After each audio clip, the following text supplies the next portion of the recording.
ಹಕ್ಕಿ ಅಂತೀವಿ, ಹಾರೋ ಹಕ್ಕಿ ಅಂತೆಲ್ಲ ಮಾತಾಡ್ತೀವಿ ನಾವು. ಬಟ್ SM ಕೃಷ್ಣ ಅವ್ರ ಬಗ್ಗೆ ಅತಿ ಹೆಚ್ಚಿನ ಅಭಿಮಾನ, ಪ್ರೀತಿ ಎಲ್ಲವೂ ಕೂಡ ಇತ್ತು. ಕೊನೆಯ ಪತ್ರ ಅಂತ SM ಕೃಷ್ಣ ಅವರು ಬರೆದಿರುವಂತಹ ಕೊನೆಯ ಪತ್ರ ಲಭ್ಯ ಆಗಿದೆ. ಕನ್ನಡ ಸಾಹಿತ್ಯ ಸಮ್ಮೇಳನಕ್ಕೆ ಬರೆದಿರುವಂತಹ ಕೊನೆಯ ಪತ್ರ. ಮಂಡ್ಯದಲ್ಲಿ ಈಗೇನು 87ನೇ ಕನ್ನಡ ಸಾಹಿತ್ಯ ಸಮ್ಮೇಳನ ನಡೆಯುತ್ತೆ, ಅದಕ್ಕೆ ಸಂಬಂಧಪಟ್ಟಂತಹ ಕೊನೆಯ ಪತ್ರ ಬರೆದಿದ್ದಾರೆ. ಅದು ಕೂಡ ಲಭ್ಯ ಆಗಿದೆ. ಕನ್ನಡ ಸಾಹಿತ್ಯ ಸಮ್ಮೇಳನಕ್ಕೆ ಪತ್ರ ಬರೆದಿದ್ರಂತೆ SM ಕೃಷ್ಣ ಅವರು. ಮಂಡ್ಯದಲ್ಲಿ ನಡೆಯಲಿದೆ 87ನೇ ಕನ್ನಡ ಸಾಹಿತ್ಯ ಸಮ್ಮೇಳನ, ಅದಕ್ಕೆ ಸಿದ್ಧತೆಗಳಾಗ್ತಾ ಇದೆ. ಸಮ್ಮೇಳನ ಯಶಸ್ವಿ ಆಗಲಿ ಅಂತ ಶುಭ ಸಂದೇಶವನ್ನ SM ಕೃಷ್ಣ ಅವರು ಮಾಜಿ ಮುಖ್ಯಮಂತ್ರಿಗಳು ಕಳಿಸ್ಕೊಟ್ಟಿದ್ರು ಅನ್ನೋದು ಸದ್ಯ ಸಿಗ್ತಾ ಇರುವಂತ ಮಾಹಿತಿ. ನೋಡಿ, ಕನ್ನಡ ಸಾಹಿತ್ಯ ಸಮ್ಮೇಳನ ಈ ವಿಚಾರಕ್ಕೆ ಸಂಬಂಧಪಟ್ಟಂತ ಒಂದ್ ಕಡೆ ಸಿದ್ಧತೆಗಳೇನೋ ಆಗ್ತಾ ಇದೆ. ಬೇರೆ ಬೇರೆ ವಿಚಾರಗಳಿಗೆ ಪರ ವಿರೋಧದ ಚರ್ಚೆಗಳು, ಹೋರಾಟಗಳು ಆಗ್ತಾ ಇರೋದನ್ನ ಗಮನಿಸ್ತಾ ಇದ್ವಿ. ಆದರೆ ಅದೆಲ್ಲವನ್ನ ಮೀರಿ ಕನ್ನಡ ಸಾಹಿತ್ಯ ಸಮ್ಮೇಳನ ಯಶಸ್ವಿ ಆಗಬೇಕು ಅಂತ ಮಾಜಿ ಮುಖ್ಯಮಂತ್ರಿ SM ಕೃಷ್ಣ ಅವರು ಪತ್ರ ಬರೆದಿದ್ರು ಅನ್ನೋದರ ಡೀಟೇಲ್ ಸಿಗ್ತಾ ಇದೆ. ಆ ಪತ್ರವನ್ನ ಕೂಡ ನೀವು ಗಮನಿಸ್ತಾ ಇದ್ದೀರಿ ರಿಪಬ್ಲಿಕ್ ಕನ್ನಡ ಸ್ಕ್ರೀನ್ ಮೇಲೆ. SM ಕೃಷ್ಣ ಅವರ ಕೊನೆಯ ಪತ್ರ. ಕನ್ನಡ ಸಾಹಿತ್ಯ ಸಮ್ಮೇಳನ ಅಂದರೆ ಅದು ನಮ್ಮ ಹಿರಿಮೆ, ಗರಿಮೆ, ನಮ್ಮ ಅಸ್ಮಿತೆ. ಕನ್ನಡವನ್ನ ಉಳಿಸಿ ಬೆಳೆಸುವಲ್ಲಿ ಇಂಥ ಸಮ್ಮೇಳನಗಳು ಆಗಬೇಕು ಅನ್ನುವಂಥ ವಿಚಾರ. ಬಟ್ ಇದು ಕೆಲ ವಿಚಾರಗಳಿಗೆ ಪರ ವಿರೋಧ ಏನೇ ಇರಲಿ, ಬಟ್ ಅದೆಲ್ಲವನ್ನ ಮೀರಿ ಯಶಸ್ವಿ ಆಗಬೇಕು ಕನ್ನಡ ಸಾಹಿತ್ಯ ಸಮ್ಮೇಳನ ಅಂತ ಅದಕ್ಕೆ ಬರೆದಿರುವಂತಹ ಪತ್ರ ದೃಶ್ಯ ನೋಡ್ತಾ ಇದ್ದೀವಿ. SM ಕೃಷ್ಣ ಹುಟ್ಟೂರಿನಲ್ಲಿ ನೀರವ ಮೌನ ಆವರಿಸಿದೆ. ಮದ್ದೂರಿನ ಸೋಮನಹಳ್ಳಿಯಲ್ಲಿ SM ಕೃಷ್ಣ ಅವರ ಜನನ, ಅದು ಅವ್ರ ಹುಟ್ಟೂರು. ಅವರ ತಂದೆ ತಾಯಿ ಸಮಾಧಿ ಕೂಡ ಅಲ್ಲೇ ಇದೆ. ಹಾಗಾಗಿ ನಾಳೆ ಸೋಮನಹಳ್ಳಿಯಲ್ಲೂ ಕೂಡ SM ಕೃಷ್ಣ ಅವರ ಅಂತ್ಯಕ್ರಿಯೆಯನ್ನ ಅಲ್ಲೇ ನೆರವೇರಿಸೋದಕ್ಕೆ ಕುಟುಂಬಸ್ಥರು ನಿರ್ಧಾರ ಮಾಡಿದ್ದಾರೆ.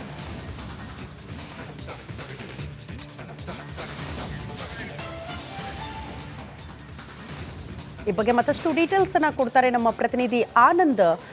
ಈಗ SM ಕೃಷ್ಣ ಅವರ ಹುಟ್ಟೂರು ಸೋಮನಹಳ್ಳಿಯಲ್ಲಿ ಯಾವ ರೀತಿಯ ಪರಿಸ್ಥಿತಿ ಇದೆ, ನೀರವ ಮೌನ ಅಂತಿದ್ವಲ್ಲ, ಅದೆಲ್ಲದರ ಬಗ್ಗೆ ಮಾಹಿತಿ ಕೊಡೋದಕ್ಕೆ SM ಕೃಷ್ಣ ಅವರ ಹುಟ್ಟೂರಿನಿಂದಲೇ ನಮ್ಮ ಪ್ರತಿನಿಧಿ ಆನಂದ್ ನೇರ ಸಂಪರ್ಕದಲ್ಲಿ ಜಾಯಿನ್ ಆಗ್ತಿದ್ದಾರೆ. ಆನಂದ್, SM ಕೃಷ್ಣ ಅವರ ಅಗಲಿಕೆ ಇಡೀ ರಾಜ್ಯ, ಎಲ್ಲ ಪಕ್ಷಗಳಿಗೂ ಕೂಡ ನುಂಗಲಾರದ ತುಪ್ಪ, ತುಂಬಲಾರದ ನಷ್ಟ. ಬಟ್ ಹುಟ್ಟೂರು ಹೇಗಿದೆ ಸನ್ನಿವೇಶ, ಪರಿಸ್ಥಿತಿ?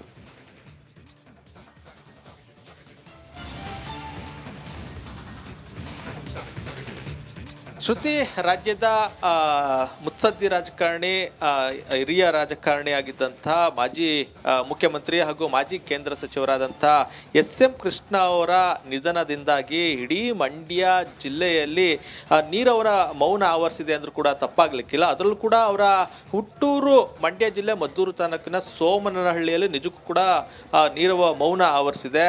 ಈ ಒಂದು ದೃಶ್ಯ ಅಂದರೆ ನೀವು ನೋಡ್ತಾ ಇದ್ದೀರಿ, ಇದು ಅವರ ಹಳೆ ಮನೆ. ಅವರು ಹುಟ್ಟಿದ್ದು ಹಾಗೂ ಬಾಲ್ಯ ಒಂದಷ್ಟು ವರ್ಷಗಳ ಕಾಲ ಕಳೆದಿದೆ ಮನೆಯಲ್ಲಿ. ಇದಾದ ನಂತರ ಏನು ಬೆಂಗಳೂರು ಮೈಸೂರು ಮುಖ್ಯ ರಸ್ತೆಯಲ್ಲಿ ಒಂದು ಮನೆ ಇದೆ, ಅಲ್ಲಿ ಹೋಗ್ತಾರೆ. ಇದು ಅವರ ಹುಟ್ಟಿದ ಮನೆ. ಇದು ಇಲ್ಲಿ ಈಗ ಸದ್ಯಕ್ಕೆ ಅವರ ಚಿಕ್ಕಪ್ಪನ ಕುಟುಂಬ ಈಗ ವಾಸ ಇರುವಂಥದ್ದು. ಈಗ ನಿಜಕ್ಕೂ ಕೂಡ ಇಡೀ ಊರಿನಲ್ಲಿ ನೀರವ ಮೌನ ಆವರಿಸಿದೆ.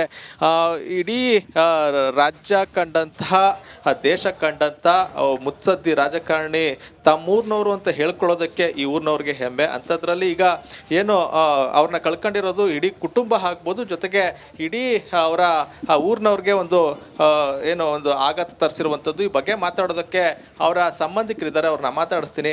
ಅಮ್ಮ, ಊರಿನ ಬಗ್ಗೆ SM ಕೃಷ್ಣ ಅವ್ರಿಗೆ ಯಾವ ರೀತಿ ಅಭಿಮಾನ ಇತ್ತು? ತುಂಬ ಅಭಿಮಾನ ಇತ್ತು. ಮುಂದೆ ದೇವರಾಜ ಅರಸು ಅವರು ಇದಾಗಿದ್ದಾಗ ಮುಖ್ಯಮಂತ್ರಿಯಾದಾಗ ಅಲ್ಲಿ ನಮ್ಮನ್ನ ಇಂಡಸ್ಟ್ರಿ ಮಾಡಬೇಕು ಕಲ್ಲಳ್ಳಿ ಇದರಲ್ಲಿ ಅಂತ ಮಾಡ್ಕೊಂಡಿದ್ರು. ಅದಕ್ಕೆ ಕೃಷ್ಣರು ಒಪ್ಪಲಿಲ್ಲ. ನನ್ನ ಊರಿನಲ್ಲಿ ಸೋಮನಹಳ್ಳಿ ಇಂಡಸ್ಟ್ರಿ ಮಾಡಬೇಕು, ಸುಮಾರು ಜನಕ್ಕೆ ನಾವು ಇದು ಮಾಡಬೇಕು, ಸಹಾಯ ಆಗಬೇಕು ಅಂದ್ಬಿಟ್ಟು ಇಂಡಸ್ಟ್ರಿ ಎಲ್ಲ ಕೃಷ್ಣರೇ ಮಾಡಿದ್ರು. IT ಇಂಡಸ್ಟ್ರಿ ಎಲ್ಲ ಕೃಷ್ಣರೇ ಮಾಡಿದ್ರು. ತುಂಬ ಒಳ್ಳೆ ತಂದೆ ನಡ್ಕೊಂಡ್ರು. ದೇವಸ್ಥಾನಗಳು ಊರಿಗೆ ಅಭಿವೃದ್ಧಿ ಮಾಡೋಕ್ಕೆಲ್ಲ ಇದನ್ನು ವ್ಯವಸ್ಥೆ ಮಾಡಿದ್ರು. ಊರಿಗೆ ಬಂದಾಗ ಯಾವ ರೀತಿ ನಡ್ಕೊಳ್ತಿದ್ರು? ನಿಮ್ಮ ಜೊತೆ ಎಲ್ಲ ಯಾವ ರೀತಿ ಇರ್ತಿದ್ರು? ನಾವು ಹೋದಾಗ ಜನಗಳು ಸೇರ್ಕೊಬಿಡ್ತಿದ್ರು. ನಾವೇ ಹೋಗಿ ಅವ್ರ ಹತ್ರ ನಿಂತ್ಕೋಕ್ಕಾಗಲ್ವಲ್ಲ, ಬೇರೆ ಯಾರು ಇರಬೇಕಲ್ಲ ಅಂದ್ಬಿಟ್ಟು ನಾವು ಅಜ್ಜೆ ಹೋಯ್ತಿಲ್ಲ. MLAಗಳು ಅವರು ಇವರು ಎಲ್ಲ ಸೇರ್ಕೋತಿದ್ರು. ಆದರೆ ನಾವು ದೂರದಿಂದ, ಹತ್ರ ಇದ್ದರೆ ಅವ್ರು ನಮಸ್ತೆ ಮಾಡುವ, ಇದೆ ದೂರದಿಂದ ನಮಸ್ತೆ ಮಾಡಿಬಿಟ್ಟು ಅವ್ರು ಹೋಗುವವರೆಗೂ ಇರುವ. ಕಳ್ಕೊಬಿಟ್ಟು ನಿಜವಾಗ್ಲೂ ಕಳ್ಕೊಂಡು ನನ್ನ ಸೋದರ ಮಾವ ಅವರು ನಮ್ಮನ್ನೆಲ್ಲ ಇದು ಮಾಡಿದ್ರು ಚಿಕ್ಕದಿಂದ. PSV ಅಂತ ಒಂದು ಫಸ್ಟು ಅವರು ಚುನಾವಣೆಗೆ ನಿಂತ್ಕೊಂಡ್ರು. ಆವಾಗ ನಾವೆಲ್ಲ ಚಿಕ್ಕವರು, ಆವಾಗಲೇ ಕ್ಯಾನ್ವಾಸ್ ಮಾಡ್ತಿದ್ದೆ ನಾನು. ಆವಾಗಿಂದು ಕ್ಯಾನ್ವಾಸ್ ಮಾಡಿದ್ದು ನಾವು.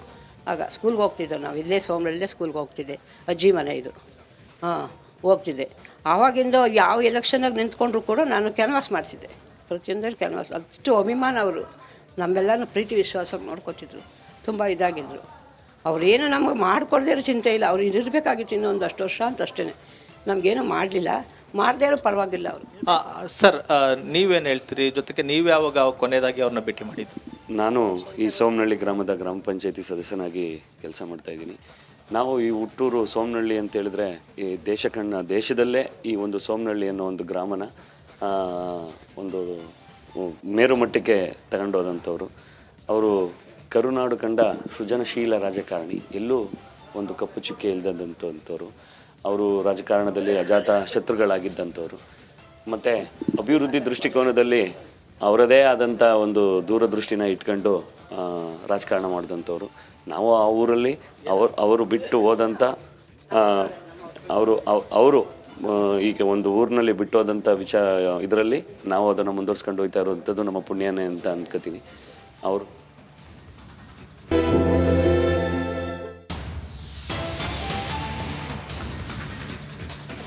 ಎಸ್.ಎಂ. ಕೃಷ್ಣ ನಿಧನಕ್ಕೆ ವಿಜೇಂದ್ರ ಅವರು ಕೂಡ ಸಂತಾಪ ಸೂಚಿಸಿದ್ದಾರೆ. ಬಿಜೆಪಿಯ ರಾಜ್ಯಾಧ್ಯಕ್ಷರು ಎಸ್.ಎಂ. ಕೃಷ್ಣ ನಿಧನ ಬಹಳ ನೋವು ತಂದಿದೆ, ರಾಜ್ಯಕ್ಕೆ ಅವರ ಕೊಡುಗೆ ಅಪಾರವಾದಂಥದ್ದು. ಬಿಜೆಪಿ ರಾಜ್ಯಾಧ್ಯಕ್ಷ ವಿಜೇಂದ್ರ ಅವರು ಸಂತಾಪ ಸೂಚಿಸಿದ್ದಾರೆ. ನಾನಾಗಲೇ ಹೇಳ್ತಾ ಇದ್ದೆ, ಎಲ್ಲ ರಾಜಕೀಯ ಗಣ್ಯರೇ ಬೆಳಗಾವಿಯಲ್ಲಿದ್ದಾರೆ ಅಧಿವೇಶನ ಇರೋ ಕಾರಣದಿಂದ. ಹಾಗಾಗಿ ಕೆಲವರು ಆಲ್ರೆಡಿ ಹೊರಟಿದ್ದಾರೆ ಬೆಂಗಳೂರು ಕಡೆಗೆ, ಇನ್ನೂ ಕೆಲವರು ಅಲ್ಲಿಂದ ಹೊರಡಬೇಕಾಗಿದೆ. ವಿಜೇಂದ್ರ ಅವರು ಕೂಡ ಮಾತನಾಡಿದ್ದಾರೆ. ಧೀಮಂತ ನಾಯಕ, ಮಾಜಿ ಮುಖ್ಯಮಂತ್ರಿಗಳು, ಹಿರಿಯರಾಗಿರ್ತಕ್ಕಂಥ ಸನ್ಮಾನ್ಯ ಎಸ್.ಎಂ. ಕೃಷ್ಣರವರು ನಮ್ಮಿಂದ ಇವತ್ತು ಅಗಲಿದ್ದಾರೆ. ಭಾಳ ನೋವು ತರ್ತಕ್ಕಂಥ ಸಂಗತಿ. ನಮಗೆಲ್ಲ ತಿಳಿದಿರೋ ಹಾಗೆ ಮಾನ್ಯ ಎಸ್.ಎಂ. ಕೃಷ್ಣರವರು ಅಜಾತ ಶತ್ರು ಅಂತಲೇ ನಾವು ಕರಿಬೋದು. ಮಾಜಿ ಮುಖ್ಯಮಂತ್ರಿಗಳಾಗಿ, ವಿದೇಶಾಂಗ ಸಚಿವರಾಗಿ, ರಾಜ್ಯಪಾಲರಾಗಿ ತಮ್ಮದೇ ಆದಂಥ ಒಂದು ದೂರದೃಷ್ಟಿತ್ವವನ್ನು ಉಳ್ಳಂಥ ಒಬ್ಬ ಮಹಾನ್ ನಾಯಕ ಸನ್ಮಾನ್ಯ ಎಸ್.ಎಂ. ಕೃಷ್ಣರವರು. ಈ ರಾಜ್ಯಕ್ಕೆ ಅವರು ಕೊಟ್ಟಿರ್ತಕ್ಕಂಥ ಒಂದು ಅಪಾರವಾಗಿರ್ತಕ್ಕಂಥ ಕೊಡುಗೆ. ಈಗ ತಾನೇ ಹಿರಿಯರಾಗಿರ್ತಕ್ಕಂಥ H.K. ಪಾಟೀಲ್ ಅವರು ಮಾತನಾಡ್ತಾ ಹೇಳಿದರು, ರಾಜ್ಯದ ಮುಖ್ಯಮಂತ್ರಿಗಳಾಗಿ, ಹಣಕಾಸಿನ ಸಚಿವರಾಗಿ, ನೀರಾವರಿ ಕ್ಷೇತ್ರ ಇರುವುದು, ಗ್ರಾಮೀಣ ಭಾಗಕ್ಕೆ ಅವರು ಕೊಟ್ಟಿರ್ತಕ್ಕಂಥ ಕೊಡುಗೆಗಳು, ಉತ್ತರ ಕರ್ನಾಟಕಕ್ಕೆ ಕೊಟ್ಟಿರ್ತಕ್ಕಂಥ ಕೊಡುಗೆಗಳನ್ನು ಅವರು ಸ್ಮರಣೆ ಮಾಡಿದರು. ಜನಾನುರಾಗಿಯಾಗಿ ಅವರದೇ ಆದಂಥ ಒಂದು ಎಸ್.ಎಂ. ಕೃಷ್ಣ ಅವರ ನಿಧನಕ್ಕೆ ಹಲವು ಗಣ್ಯರು ಕೂಡ ಸಂತಾಪ ಸೂಚಿಸಿದ್ದಾರೆ. ಎಸ್.ಎಂ. ಕೃಷ್ಣ ಅವರ ಅಂತಿಮ ದರ್ಶನಕ್ಕೆ ಸಕಲ ಸಿದ್ಧತೆಗಳು ಕೂಡ ಒಂದ್ ಕಡೆ ಆಗ್ತಾ ಇದೆ. ಮನೆಯ ಮುಂದೆ ಪೆಂಡಾಲ್ ಹಾಕಿ ತಯಾರಿ ಮಾಡಿಕೊಳ್ಳಲಾಗ್ತಾ ಇದೆ. ಎಲ್ಲ ಗಣ್ಯರ ಆಗಮನ ಕೆಲವೇ ಕ್ಷಣಗಳಲ್ಲೂ ಕೂಡ ಆಗಲಿದೆ.